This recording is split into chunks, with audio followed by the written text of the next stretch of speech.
Okay, thank you all for coming tonight. My name is Sandy Golding and I'm president of Beaches Watch. For those of you who are not familiar with Beaches Watch, we are a nonprofit, nonpartisan civic organization here at the beach. We have been in existence since 2004. Our membership consists of Atlantic Beach, Neptune Beach, and Jacksonville Beach, and our focus is on educating and engaging citizens in the issues that come before our local elected officials, and primarily issues that affect our quality of life here at the beach. So before we get started, I want to welcome everybody. Thank you all for coming out tonight. I want to recognize VIPs we have here tonight. First of all, I want to recognize Jackie Smith, who is with Congressman Gulliford's office. Thank you for being here. We have some former mayors. We have former mayor of Atlantic Beach, Mike Borno, and Mitch Reese, former mayor of Atlantic Beach. And then we also have from Jacksonville Beach, we have Councilwoman Chris Hoffman. And we have Mayor Pro Tem Janelle Wilson from Jacksonville Beach. We have Jacksonville Beach's City Manager George Forbes. And then from Neptune Beach, we have Vice Mayor Scott Wiley. And we also have Councilman Rory Diamond.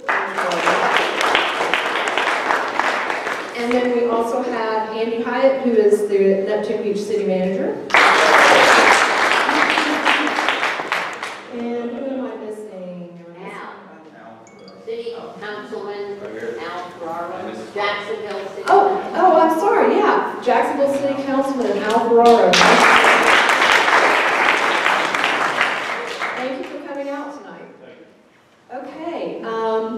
Also, I want to recognize our Beaches Watch board members that are here tonight too, because I don't always recognize them, and they do a lot of work behind the scenes. We have Andy Patton, she's our secretary. We have Eileen Krimsky, who's our membership chair. And we have Kevin Brown, who's he brought a whole following here too. I think we have, how many Fletcher High School kids? 12. Okay, awesome. Yeah. Good questions from the kids tonight, right? Okay. All right. I want to call to your attention our agenda that we had at the entrance. Hope you picked one up when you came in. Has some important information on it, some announcements, as well as contact information for all of our elected officials on the back. So if you ever need to get in touch with someone, you have their information here. Want to remind everyone that since it's the beginning of the year, our membership runs from January to the end of the year, and your membership just helps to support the things that Beaches Watch is doing. It's not a huge membership, but we would like to ask you to consider joining Beaches Watch. And if you'd like to, Eileen can take care of that. She's just right over there at the table, and Andy's waving the brochure. And then we also have, if you renew your membership, you are invited to join us for our member social, which will be in April on the 4th. So in place of our meeting, our regular meeting, we will have our member social at the Beaches Museum. Thank you, Chris Hoffman. She is always awesome about letting us have our event there. It'll be a lot of fun. We're going to have food. We're going to have a raffle. The money we raise will go towards the Fletcher High School scholarship that Beaches Watch gives to one deserving Fletcher High School senior. So we would love for you to come out and support that. And we ask that you RSVP so we'll know how many people to expect. Also, there's a beaches cleanup, and Kevin Brown's involved in that. It's going to be Saturday, March 17th. There's several locations: Seagate, Beach Boulevard, 16th Avenue South. In Atlantic. Oh, and Atlantic Boulevard. Yeah, Atlantic, 4 sites, 7th, 9. Come out, clean up the beach. Yep. So, and if you'd like to volunteer, you can email us at info@beacheswatch.com. We do record our meetings, video record our meetings, so if someone wasn't able to be here tonight, they can go to our website or our YouTube page and actually hear what Councilman Gulliford had to say, and they won't miss anything. And then I want to give Josh Messenger a moment to introduce a special guest that's here tonight.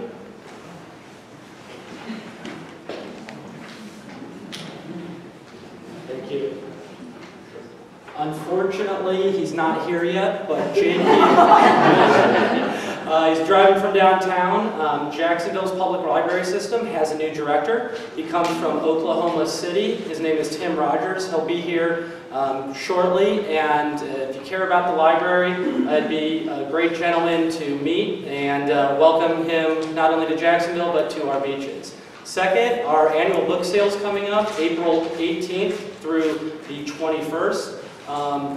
The Friends of the Beaches Branch Library use those funds to pay for anything from some of the chairs you're sitting on tonight to all of these summer reading programs from children to teens, and a lot of the programming you see here at the library, from Comic-Con to Deck the Chairs when we sponsor that event. So I'd appreciate it if you could come out and support us in April. And with that, thank you, Sandy.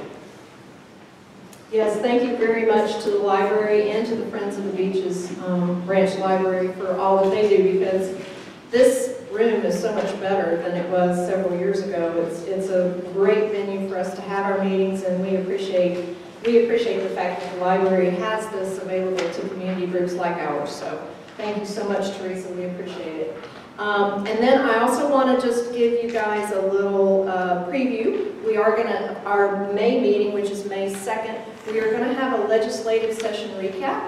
So the legislative session is actually wrapping up right now, and Representative Ford Bird and Senator Aaron Bean will be here to talk to us about the things that passed in the legislative session and how those things will affect our beaches. So we hope you plan to come out to that. So, any other announcements real quick before we move to our main speaker for tonight? Okay, then I'd like to introduce Councilman Bill Gulliford, who is our representative for the beaches.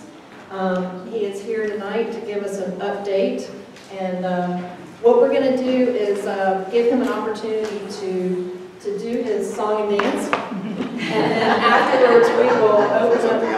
No. And then we'll open up the floor for questions. Thank you, Sandy. Good evening. Before I get started, how about all the Fletcher students stand up, please?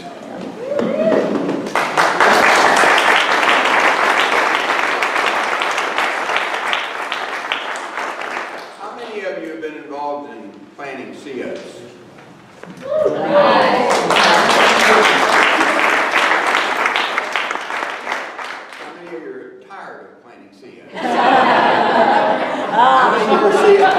I brought Kevin Brown to the lead. He was checking to see if any hands went up. How many more COs do you have to plant? We have 1,500. How many have you planted to date? 1,000. Okay, good. Neither the city of Jacksonville nor the beach communities are paying for any of that. This is volunteer labor. I'm very proud of you young folks. I'll give you one. Being an old guy, I'll give you one tip that I want it to stay with you. I've got a couple of spots that have bandages on my face. That's a result of finding out that mixing baby oil and iodine to block the sun doesn't work. So put your sunscreen on. That's my tip for the day, all right? By the way, Charlie Latham called me, and he could not be here. He's in Houston, but wanted to be here, and I told him I would make people aware of it. George Robbins, raise your hand, George. I mean, George Register Robbins. Another George I know. George Register brought a mock-up of a, he's got it right there, of a kind of unique pier. You might ask him about it afterwards. I'm sure that we're going to be talking a little bit about piers and that kind of stuff, so George will tell you about his composite material. You remember last time that I spoke before this group, the exercise was I asked you all for 5 topics, and then we talked about those. I don't know what you want me to talk about, so the best thing is find out what you want me to talk about, and then we'll take questions and answers. I'm not answering any of the questions that kids ask, so because they'll probably be too hard for me. But how about a topic? Anybody got one? Yes, ma'am. What about the JEA? Oh, there's a wonderful topic. Let's talk about the JEA. Okay. Anybody else? Come on. Dredging. Dredging. You're talking about. You're now talking about dredging offshore, off the beach. Well, I'm talking about the dredging going on in the river right now. Yeah, we can bring it up, but my lack of knowledge is not going to impress anybody here. But we can talk about it. Yes, sir, Jim. Public pensions. Okay. What specifically? Has the problem been solved, or are we headed for Armageddon? All right, who else? Anything else? Yes, sir. Come on, Ford. You always have a good topic. I'm sure we've got everybody else about the pier. Pier? Okay, we'll put the pier down. I got one more. Anybody? Public housing? Public housing. Okay, that's. Did Cindy from Councilor put you up to that? The Councilor? We'll just talk about housing, period. How about that? And so we've gotten into a little bit of affordable housing, so that's where we go. JEA. First topic. You know, I've had people tell me, I understand you're for selling the JEA, and then an hour later somebody says, I hear you're against selling the JEA. Let me tell you something. I'm not either. I don't know what the deal is, and so much of this thus far has been driven by conspiracy theorists and emotions. How do you make a decision on whether or not to sell a major asset, whether you're in the private side or the public side, without having some level of knowledge and facts in front of you? I think the two most significant considerations for whether or not you would sell it would be, what is it worth? What would be the best price you would get for the JEA? And secondly, how would that money be used? And I think both of those are very, very critical. Conspiracy theorists are telling you that all this is because there's some underground movement to sell the JEA to the betterment of some of the big folks in town.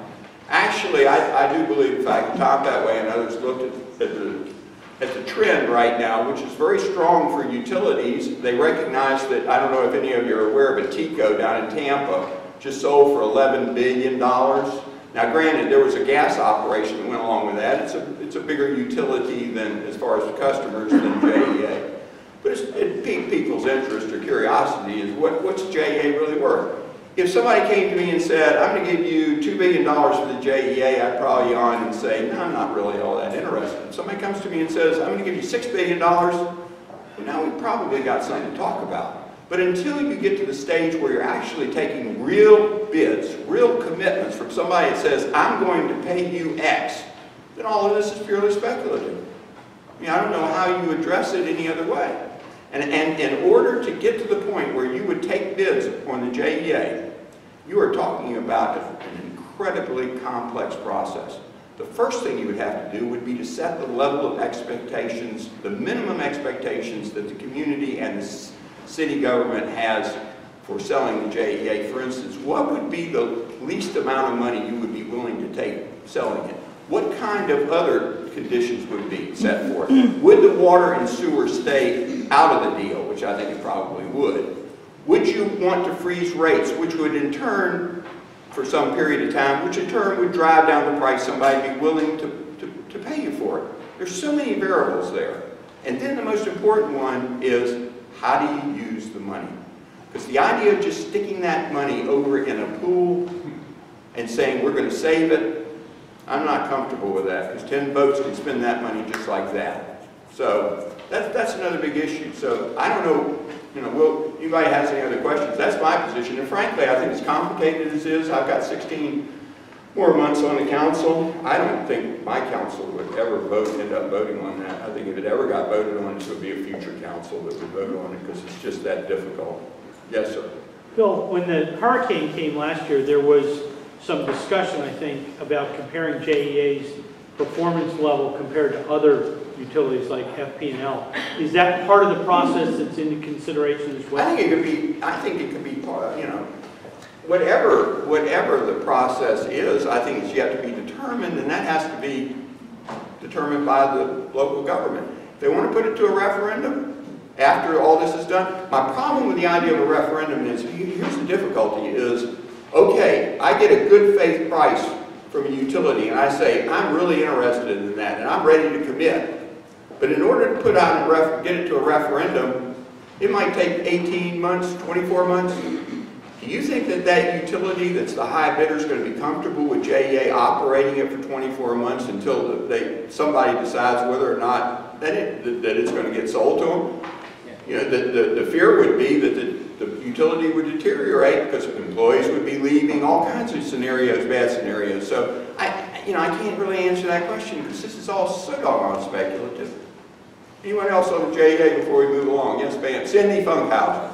Is this going to be a transparent process? Will be if I'm involved with it. Well, I mean, the citizens need to understand it as well. And Cindy, that raises the point, the other issue with the referendum. What's your source of information if you're supposed to make a decision on a very complex sale? That's what concerns me a little bit too. Thus far, like I said initially, so I've seen so much of this driven by emotion that I don't have any problem with the citizens making a choice, but doggone it, I do have a problem with how they get informed. And if you're relying on the media to inform, sorry, I'm not, excuse me, Kathy, you're not included in this comment. I'm not so much there on the media being the source of information for it. So there was another hand that went up. Yes, sir. Why would some other entity want to buy JEA? Oh, I have a person. No. I think that the trend, if you look at the problems out there, you know what's happening with deregulation in some states like Texas? Are you aware of that? Are you all aware of what deregulation is? Deregulation says, I as a purchaser can buy my power from anybody in the state. In other words, if it's deregulated in the state of Florida, I can buy my power from FP&L through the JEA lines. For efficient utilities, that's a great deal. They're going to increase their business. What happens for the inefficient utilities? I think what you're going to see is more and more deregulation. That's a problem. You're seeing a flat, if not a lowering line of energy consumption. That's a problem for utilities in the future. The only thing that saves utilities in those kinds of scenarios is to increase their size. Because increasing their size gives them more economy of scale. That's just basic fundamental business. And I think that has a lot to do with why the appetite for it and why you're seeing the prices of utilities go up. Yes, ma'am. Who bought the Tampa Electric? Some group out of Canada, I understand. I'm not familiar exactly who they were. It's not like FP&L was by everything. No. FP&L does not serve the majority of customers in the state of Florida. And how does solar go along with this? Well, see, that's another, solar goes along with it because there's some real complex issues with solar, one of which is, and you saw that coming up with JEA, where people were complaining about the rate that JEA was willing to pay for the solar that's dumped back into the grid from the excess. Sure, they don't want to pay much because, again, that suppresses their revenues, their income. And so, who knows? I know there's a lot of movement, both FP&L and JEA are spending big bucks on solar farms right now, and I think that's happening around the country. That'll continue to happen. Okay, before we move on, one last question. Anybody on JEA? Dredging. I don't know what, Well, here's where I've watched them start. Where are they putting this spoil? Do you have any idea? Yeah, I know they're not putting it in my backyard. I know that we have a 3 miles off, we have an area that we do that for. But, I could talk for that. But I was just curious. I don't know the answer to that. I don't either. I'm sorry, Kevin. It's just something I'm not familiar with. Mr. Reeves, you're going to try and help us here. No, so I just want to ask you, where's the money coming from, the shortage for the dredging? What are you talking about, in the river? Yeah, I thought there was a shortage. I haven't heard anything about a shortage. It's first phase that I thought they had covered. But on the dredging thing, let's talk something dear to your heart, and that is, and mine, and that is the dredging. Let me tell you something, folks. There is an ongoing effort to re-nourish the north end and the south end of the beaches with the Corps of Engineers. There's a guy named Kevin Bodge. I wish Kevin was here so we could applaud him soundly, that continues to work with the Corps of Engineers. There's a reasonably good chance that that will get done, and there's also a reasonably good chance that we'll see re-nourishment of the beaches again in a much shorter time frame, maybe in a couple of years. What worries me about it is, if you look at some of the areas along the beach, is we've spent all that money on those dunes and we're planting them at high tide. That water is coming right up to the dunes. What happens this summer when everybody comes to the beach and the tide comes up? I don't want to see them in the dunes, but I don't have a great solution. So it's going to be an issue and a problem for the entire beach, or a good part of the beach this summer, I'm afraid. One that I hope we can come up with some suggestions, but there is an ongoing effort. I just want everybody to know there is an ongoing effort for re-nourishment, because we did lose a lot of beach. For those of you that walk along the beach, you obviously know that. Public pensions, are we in trouble? You know, I looked at all the projections of what we did. This could be a great argument for selling the JEA, because if I had $1 billion, one of the that I could make a decision where to put it, the first place I'd put it would be the unfunded liability, towards the unfunded liability and the pensions. We don't know, but I can tell you one thing, that, of course, everything in that plan that was presented to us showed great success. We've seen some horrific downturns. Nobody can predict economic future. I know that when we see that downturn, it's supposed to trigger additional contributions to shore it up. I always worry about politicians making decisions between doing some responsible things that people can't see on the financial side and versus building things that people can see. So that's part of what got us in this problem, obviously. We just didn't act responsibly. And so what'll happen, I don't know, but again, it sure would be nice to infuse about $1 billion into that unfunded liability if that ever came along. By the way, on our sewer and water, those of you who are not aware of it, we still got a horrific problem with septic tanks in Jacksonville, and it's widespread and all over the city, because you're looking at a $200 million plus fix to eliminate most of those septic tanks. And then you have the problem of, what about the cost to hook up to the utility, and what about now those people that are on septic tanks all those years paying no sewer charge suddenly are hit with a monthly sewer charge?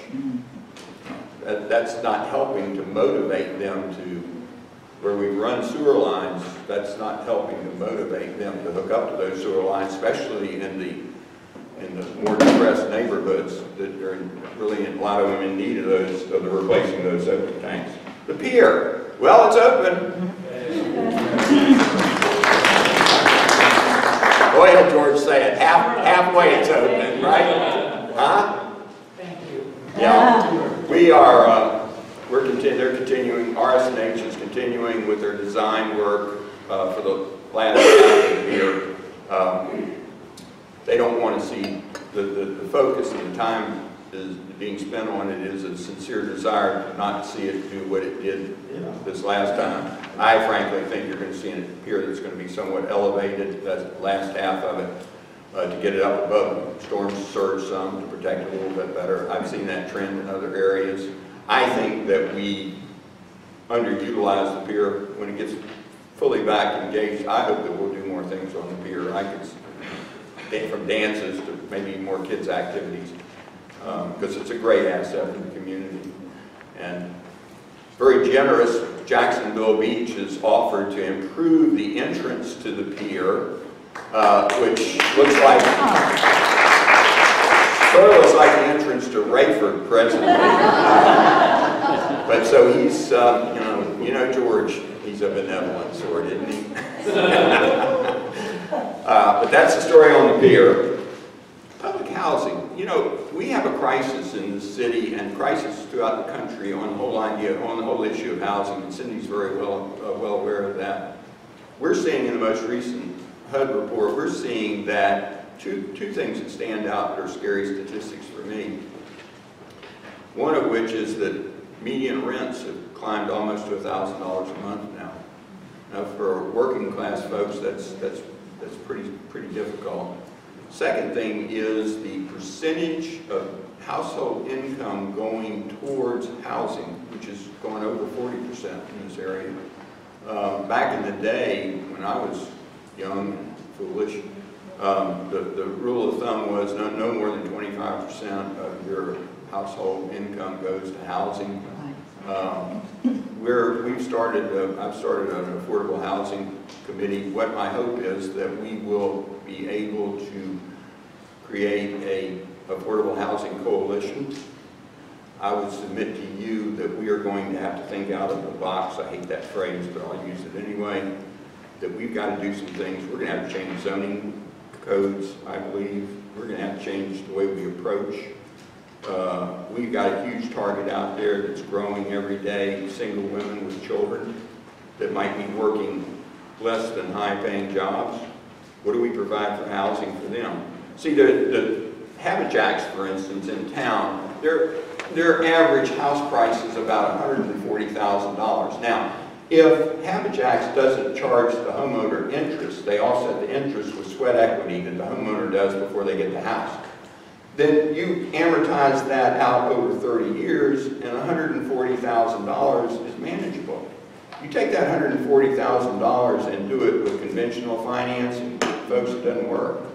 So what do you have to do? Well, to me, you got to do two things. I think one of the things you got to do is you got to come up with a different model. You got to come up with housing that may not be nearly as large as what's being occupied now, but for a single woman with a couple of kids, could she make it in an 800 square foot house with lofts for the kids to sleep? You know, I think we're going to have to get creative on those kinds of things.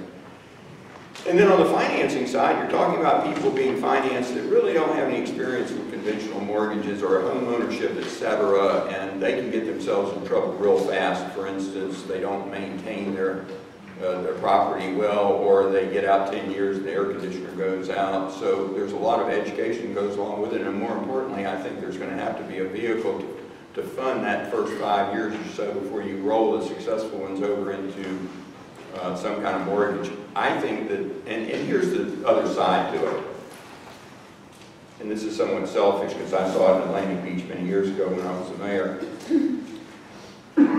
There is a tipping point in every neighborhood of the ratio of home ownership to rental properties. And it may be different in every neighborhood, but it is, I guarantee you, that home ownership stabilizes a neighborhood. There is nothing, from a policing standpoint, I think any stronger than two grandmothers sitting on the front porch of a house watching the neighborhood. So we've seen that in areas already, and I think that's the real benefit. If we can solve this affordable housing, it gives us a tremendous side benefit with being able to go into neighborhoods that are really depressed and stabilizing. It's not as much a problem with the beach because of the prices that we're seeing for property out here. Although it is a problem at the beach, if you're talking about housing availability, workforce housing availability, that's the other problem that we have at the beach. I've been involved in Beaches Habitat for a number of years, and I can tell you at one time, and this will take your breath away, we were buying lots in Atlantic Beach for $6,000, and we were buying lots in Jacksonville Beach on the Hill for $10,000. Those days are long gone, aren't they? And that's the real problem out here. So it's something, what I was getting back to, what I'm trying to do is get all these different interests in affordable housing. Cindy's been attending our meetings, and what we really need is some type of affordable housing coalition, because a lot of them are doing good things, but they don't know what the other person is doing or the other organization is doing. And I think if there was a coordination and a clearinghouse, we could be a lot more effective in what we do in the entire city, including the beaches, with respect to affordable housing. Okay, hey, that was pretty good. We got through those pretty easy. Anybody got any questions on affordable housing? Oh, yes, ma'am. Did you have something you want to ask? I do. Okay, go ahead. And it refers to what she, I think, was asking about. Right. Is what is happening with the public housing is not, that property is not owned by the city of Jacksonville Beach, correct? No, you're talking about the public housing that's been in Jacksonville Beach for years. Yes, that is owned by the city of Jacksonville. Yeah. And I understand, something I heard last week, which was very distressing, is that the city of Jacksonville is looking to sell that property to a developer and build multifamily. Is that no? No, they're looking at They're looking at renovating some units and actually demolishing, I'm going to get the number of units wrong, so like 26 units, and they'll be adding, actually, they're going to be actually adding quite a few units in the area. They're demolishing, they're replacing like 2 units with 4 units. Okay. They're actually going to be increasing the amount of housing that's in the area. So it's going The to developer's stay Vestcor. affordable. It's Vestcor? Yes, Vestcor, they're not the developer, they're working, they're going to do the project for the housing authority. The housing authority is going to still own units and it'll still be for low-income housing. Okay, great. That wasn't- Yeah, I think a couple of years ago, Cindy, they approached me and to look at some plans back then, and one of the things that they recognized, and you can appreciate this at the beach, we just talked about it, was the layout of that present housing leaves a lot of space that could be, you know, you could build more, considerably more housing there and still do it tastefully and do it well. So I think that's what the effort is, and I know there have been a lot of rumors and concerns about it, but I think it's going to be okay. I really do. Who's working on that? That's good news. Yeah. I'm sure it's good. All right. We've got to that fun part of the evening called questions and answers. Yes, sir. You mentioned earlier the storm surges when you were talking about the pier. What have we done to prepare for the next hurricane, and specifically how have we prepared the downtown areas for the storm surge and the new king tides? The new what, sir? The new king tides. You know, I'm going to play district councilman now, as far as downtown. I don't have much to do with them. You thinking about ever running for office? Maybe, okay. That's how you handle that. Maybe Mr. Ferrero in the back would like to answer that for you. I think that the most significant thing we've done is restore the dunes. I think that if you look at what the dunes did for us, that was the best thing we could possibly do. And I think the other thing that happened in the beaches cities just took the initiative and went ahead and did this last storm was closing off the access points. If you remember Matthew in those videos of showing the water coming through and all the way over to 1st Street in Jacksonville Beach, and this time that was not nearly the issue that it was before.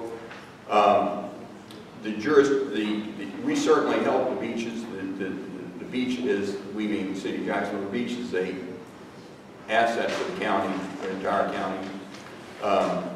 And so anything that we can do to assist, there's a lot of things that the beaches are doing right in the beach cities, if any one of them want to mention, and there are things they're doing to better prepare. But remember, we're awful low compared to some of the storm surge.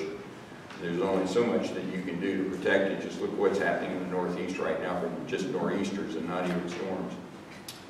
Other questions? Gee whiz, are we ending now? Yes, ma'am. My name is Dory Daly. I'm a board member with the Beaches Fine Arts Series. We put on free concerts and visual art shows and educational outreach programs for area schools. Right now, there's some people in this world that are a little bit concerned about state funding, and by looking at the state of Florida is set to essentially eliminate funding for arts this year.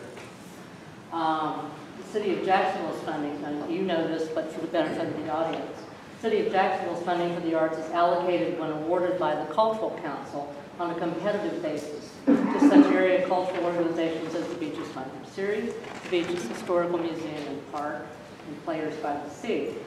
We all know things seem to cost more every day, but city funding for cultural programs, from what I understand, have declined by nearly 1/3 in the last 15 years. I know you understand the value of what we do because I overheard you at a council meeting a couple of years ago complimenting these nonprofits on how they take a small award from the city and turn it into a wonderful, high-quality program. My questions are, what do you think is in store for arts funding in the city's next budget cycle? And the second one is, do you think that Cultural Council funding will ever be brought back to 2002 levels? We saw the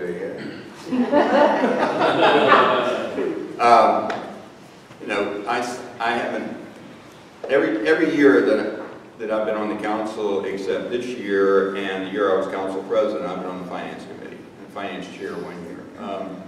There is such competition for funding, you know that, and the people that this building right here, the people that represent this building, Sybil, where are you? Sybil would take all the funding you could get from the city and then some, couldn't you, for the library. I would hope that it'll improve. I would hope that we will see, we're seeing more revenue, but the competition is still strong for that. And you know, sometimes the priorities are such that when you're weighing things, it's just a dogfight. And for those of you that are not aware, we tried to depoliticize the process of awarding to cultural and civic groups, etc., by setting up a council that made the decision rather than the city council. And I think by and large it's worked pretty well.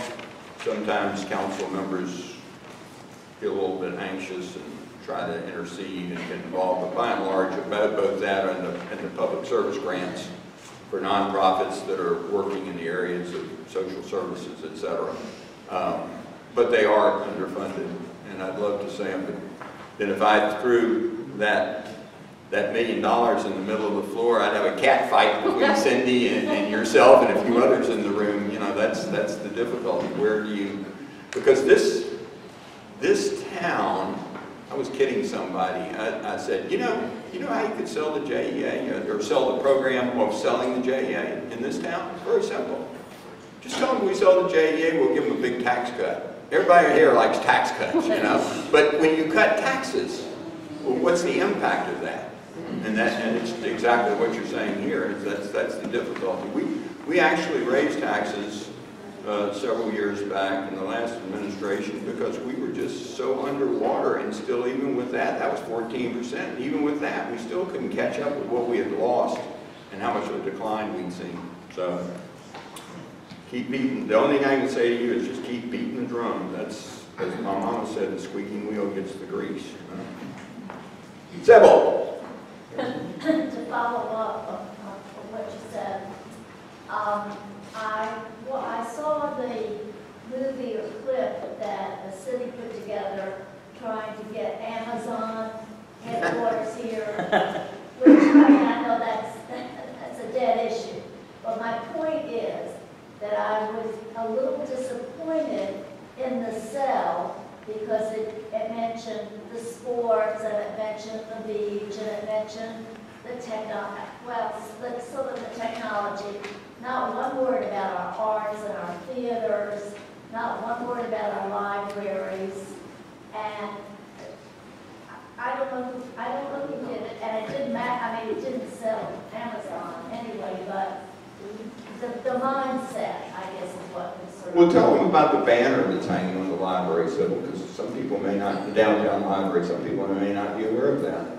The banners? Yeah, the recognition the library got. Oh, Library of the Year, yes. Okay. State Library of the Year. You know, we have some pretty strong competitors with Miami and Tampa and Orlando and some of the big cities, so that was pretty impressive. No. So yeah, we're real proud of that.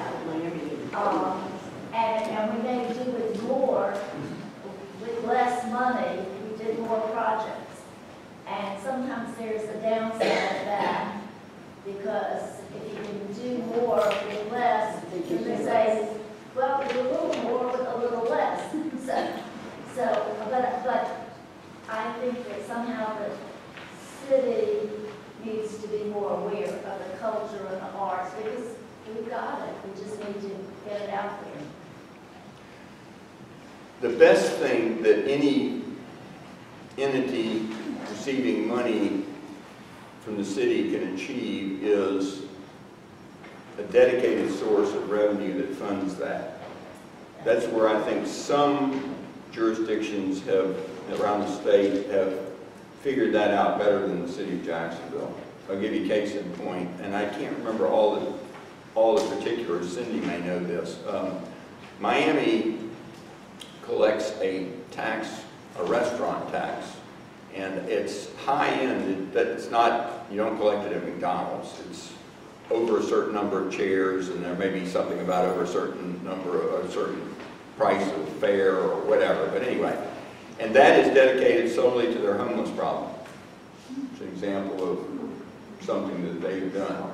Now you can argue. Put that in, put Huh? that legislation in. For I figured you would say that. Now you can argue, well, it's another tax, you know, but I think when you have something like that, it certainly is discretionary as to whether people go there and eat or not. I don't view that as being the same kind of tax that we grouse about with property tax, for instance.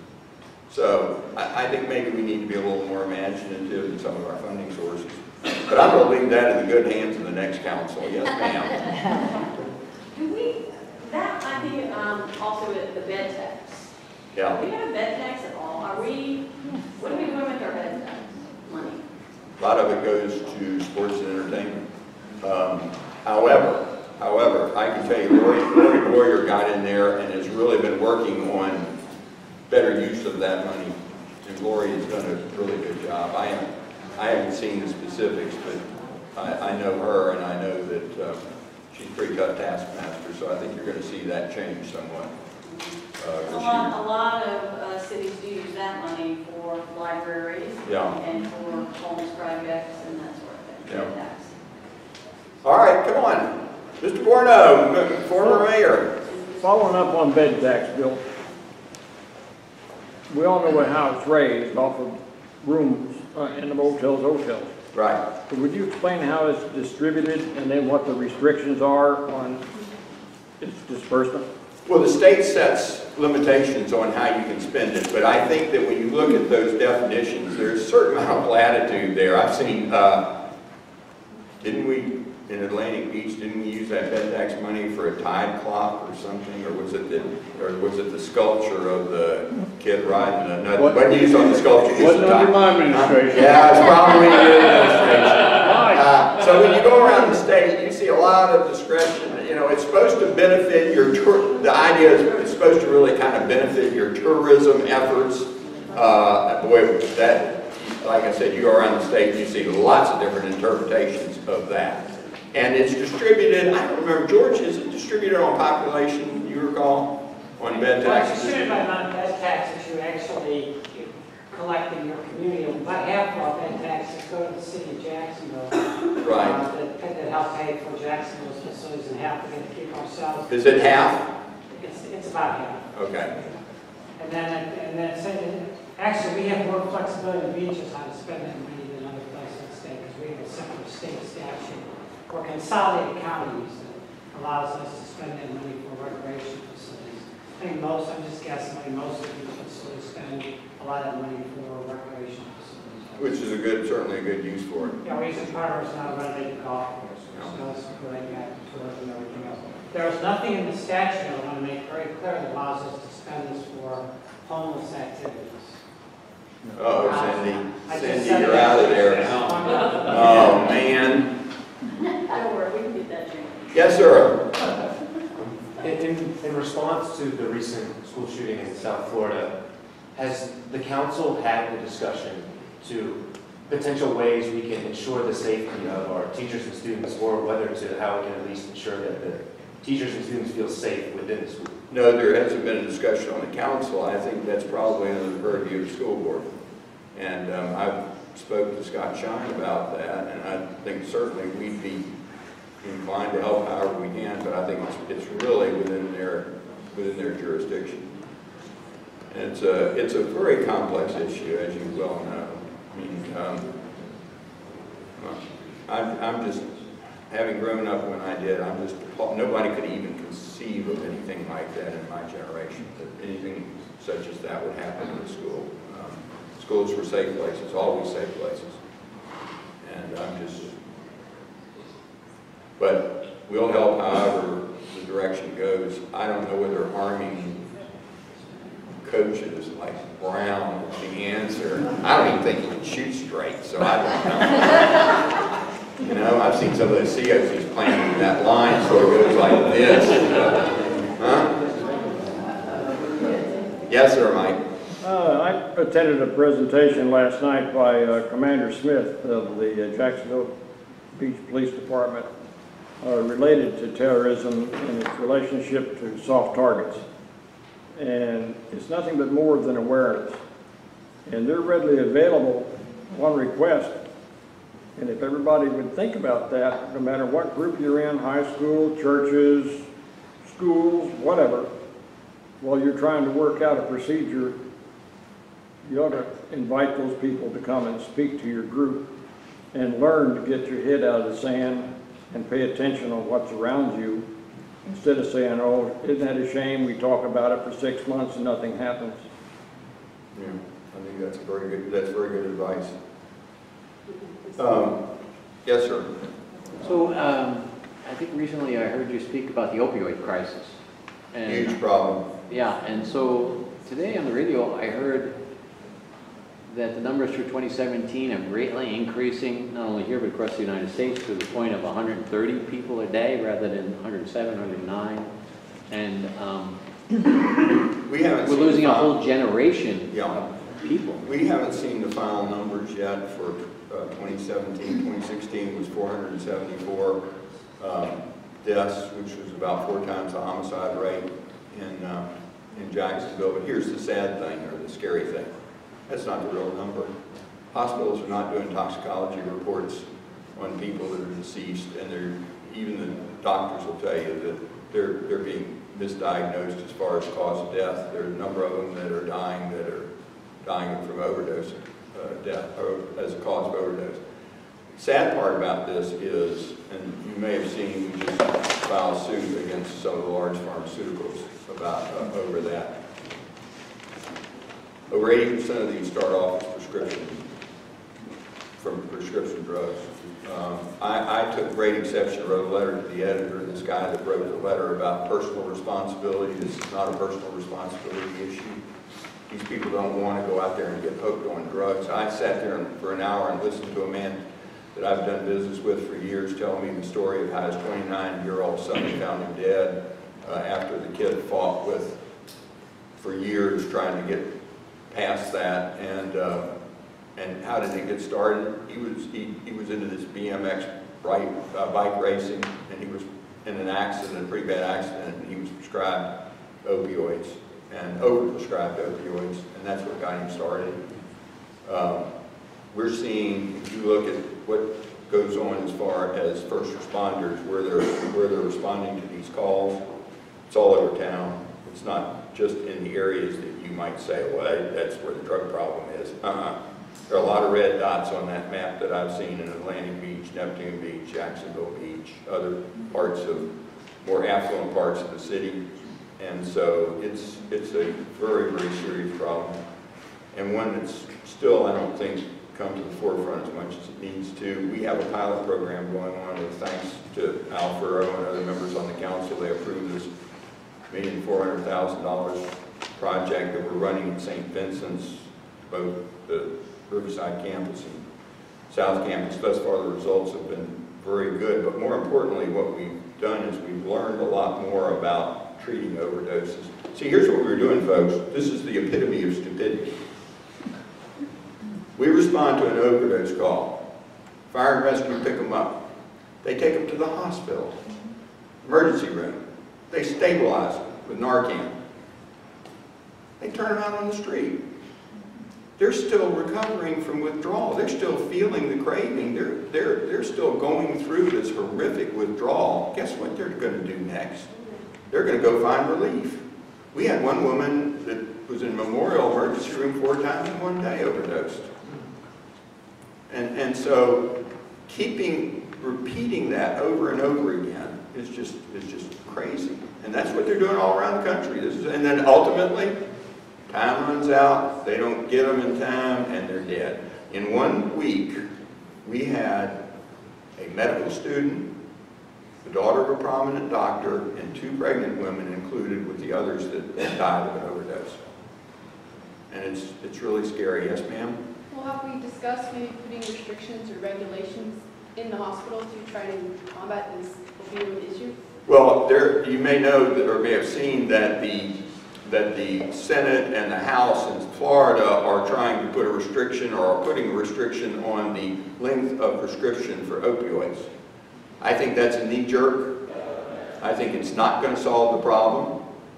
I think that you will force more people to the street instead of, what they could do. I think it needs to be much more discretionary. I agree. I had one fellow tell me that doctor prescribed him 90 days worth of opioids, and he said after 3 days I was fine. I didn't need them anymore. So there's definitely been overprescribing. But I think that treatment's got to be the way. We're not going to solve it with enforcement. Police officer that comes to our meeting, our opioid meeting, it tells us about what they're doing, but that's not going to solve it. We've got to turn these folks around. What's really working well in this whole pilot program are these peer recovery specialists that are trained. These are former addicts that are trained at JU, and they make contact in the emergency room with that person who is overdosed. And they stay with them. They are available 24 hours a day. And of all the, I think we were up to 48, something like that had gone into the program. And of that, only 2 have overdosed since they've been in the program. So there is some strong, and what we're also finding out, we expected there would be a lot more need for residential treatment. We're finding out that no, it's more outpatient than residential, which you can understand. These people have jobs, they have lives, etc. Going into a residential facility for a month or 2 months is, but thus far, I went to a meeting of nurses at JU, and there were doctors there. They had a panel discussion about the whole opioid thing last week, and everybody was favorably impressed hearing about the results of this program. So the good news is it works, maybe. Bad news is it works, because if it works, we're going to have to try and replicate it in every emergency room in the city. Where does that funding come from? But don't we need to also move back and try not to get these people addicted to begin with? Well, that comes with, certainly with the prescription, on the prescription side. You're absolutely right. And a lot of that, if you talk to the doctors, and I've had doctors say, we're a good bit of the problem, a lot of that is education of the doctors. I don't think mandating that they can only prescribe for 3 days is an answer. I think that what happened is, back in the early part of 2000s, late 90s, they started with this massive pain management. Right. We don't want anybody to be in any pain. Exactly. I know when my husband was in the hospital for a long time, he had cancer, and every time that nurse walked in the door, you were in any pain. Were you in any pain? Are you in any pain? Well, the problem is after a while, you know to say yes. What's your pain level? Oh, my pain level's a 10. Give me some drugs. And I think that happens a lot of times, and then they don't detox them before they leave. How do doctors get evaluated? Part of the evaluation is, am I pain-free? Did I have a lot of pain, etc.? I mean, we turned into a bunch of sissies. I can remember when I was a kid having my teeth drilled on with no Novocaine, nothing, and then they came out with, oh, guess what? We've got the new improved drill. It's got water that it squirts out of there. This is going to be so much better. No, it wasn't. Wasn't better at all. See, that's what you kids have missed. I understand the reason for doing that, but I think that a lot of times, I've only had one thing that's ever been done to me that I had that much pain when I got home. And like you said, you get all these pain meds that I actually needed. I know, it's a big problem, yeah, sir. Yeah, working in homicide, I can tell you this, that you're right, you can't enforce your way out of the problem, but in the same breath, you attack it from multiple facets. We have partnered with Melissa Nelson, the State Attorney's Office, and we are going after the dealers who are selling this heroin that's cut with fentanyl and stuff. And we're looking at enhanced penalties, actually manslaughter and second-degree murder charges. So that's going to, you make an example of a handful of these individuals, and you're going to make a difference in how they're out there. I mean, and that's a good point. Let me tell you, every toxicology report coming out of the medical examiner's office where there's heroin involved, it's laced with fentanyl.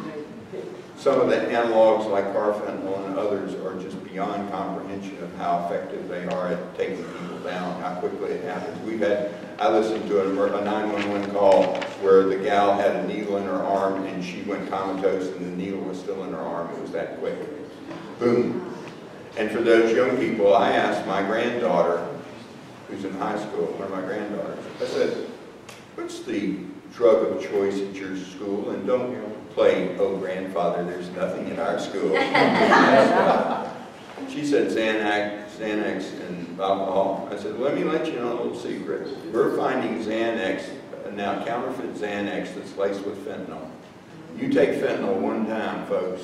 You get somebody to hand you something that you don't know what's in that pill, and you get fentanyl in it, you're done. I mean, you're pretty much, your odds of survival have just substantially been reduced.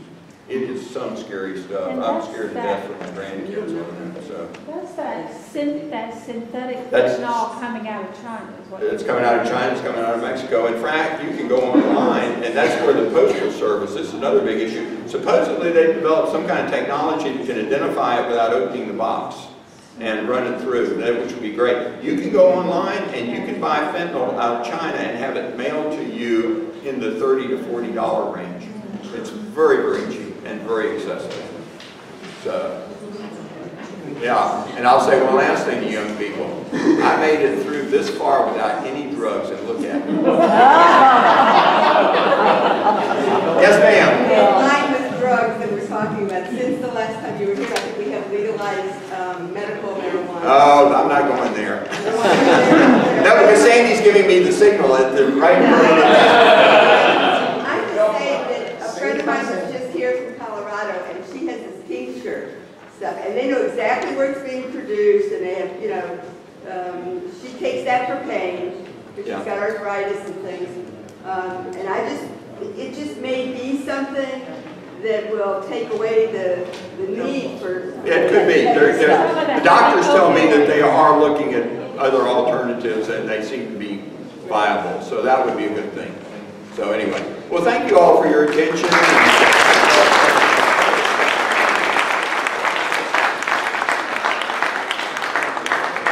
me share one last comment. In 1980, on almost a dare, I ran for the city commission in Atlantic Beach. And anybody that's run for office, you know, your ego kicks in, and after you make some kind of foolish commitment, you start thinking to yourself, what if I lose? Man, that's really bad stuff. No, it isn't. I mean, people lose all the time, but you know, you're phobic on that. So one day I had some friends going out over the weekend. I go door to door, and this one guy came by and he said, "You're a shoo-in." I said, "Really? Why?" He said, "Well, I knocked on this one door, and the guy came to the door, and it was Sunday afternoon, television in the background, NFL on it. And he said, obviously, he had his socks on, so he hadn't been doing much. And he said he identified himself as your opponent." I did win, but I'll tell you what, honestly, and I want to applaud all the people that have run for office locally at the beach. And I can tell you honestly, my time on the Atlantic Beach Commission was much more enjoyable than my time has been on the Jacksonville City Council. You don't know. We don't know how good we really are. We beat each other up from time to time. We don't know how good we really are until you reflect on that and you get some comparisons with other jurisdictions, other areas, etc. And that's, I am so proud that I have been able to be involved with this beach community and with Atlantic Beach specifically, and all my friends in the other two beaches. And I just want to applaud all of you that have held office, have run for office, whether you ran and won or ran and lost, you at least were willing to put your name out there and serve the community. And I think by and large, most of the people that have gotten elected at this beach community have done it for the right reasons. So, round of applause for all of them.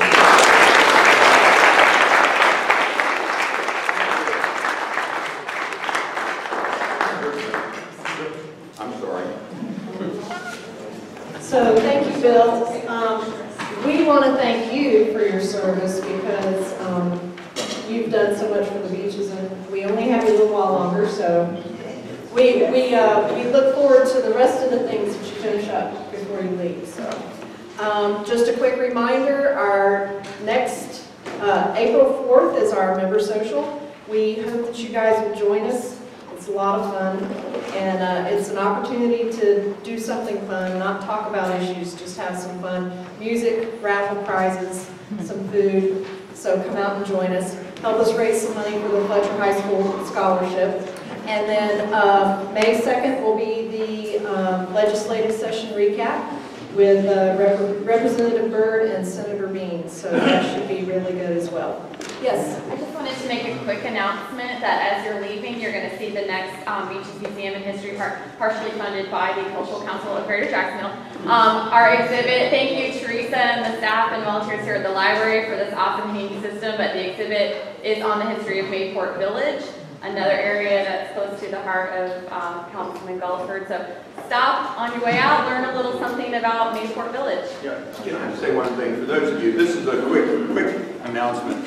I've been pushing Jacksport now for about a year to donate the riverfront property that they own in Mayport, which is sitting there languishing for the last 10 plus years. I think we're probably pretty close. Today I was told that we got a $380,000 grant for the dock that we hope to build. There's $800,000 in the budget, city budget, to build the dock, working waterfront at Mayport, and $200,000 for the design, layout, and ancillary work on a new community center up there, which we hope to build next year. Mayport Village is a gem, folks. It's part of our beach community. It needs to be something really spectacular, and hopefully we're going to move in that direction as soon as we get that property. So thanks.